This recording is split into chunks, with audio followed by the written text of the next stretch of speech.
ప్రపంచవ్యాప్తంగా పాపులారిటీ సంపాదించుకున్న బాహుబలి వంటి హిట్ మూవీకి కొనసాగింపుగా వస్తున్న సీక్వెల్లో కాలీవుడ్ స్టార్ హీరో సూర్య, హీరోయిన్ శ్రేయ కీలక పాత్రల్లో కనిపిస్తారనే వార్త ఫిల్మ్ నగర్లో వినిపిస్తుంది. రాజమౌళి సినిమాలో చిన్న రోల్ ఇస్తే చేస్తానని సూర్య కోరిక త్వరలోనే నెరవేరబోతున్నట్లు తెలుస్తోంది. ఇప్పటికే Baahubali 2 pre production work start చేసిన రాజమౌళి సీక్వెల్లో ఒక కీలక పాత్ర కోసం సూర్యని ఎంపిక చేసినట్లు టాక్. ఇది చిన్న పాత్రే అయినప్పటికీ సినీ జనాల్లో గుర్తుండిపోయే పాత్ర అని కొందరు అంటున్నారు.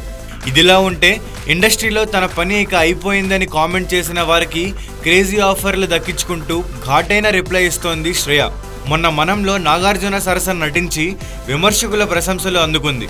నిన్న గోపాల గోపాల మూవీలో వెంకీ భార్య పాత్రలో ఒదిగిపోయింది. తాజాగా స్టార్ డైరెక్టర్ రాజమౌళి కూడా తన అప్కమింగ్ మూవీ బాహుబలి సెకండ్ పార్ట్లో నటించే అవకాశాన్ని ఇచ్చాడని వినిపిస్తోంది. బాహుబలి 2 కథకి కీలక మలుపు తిప్పే ఒక ముఖ్యమైన పాత్రలో శ్రేయ కనిపించబోతుందన్నది సమాచారం. బల్లాల దేవుడుగా నటించిన రానా భార్య పాత్రలో శ్రేయ కనిపించే అవకాశం ఉందని వినికిడి. గతంలో రాజమౌళి ప్రభాస్ కాంబినేషన్లో వచ్చిన ఛత్రపతి మూవీలో శ్రేయ హీరోయిన్గా నటించిన సంగతి మనందరికీ తెలిసిందే.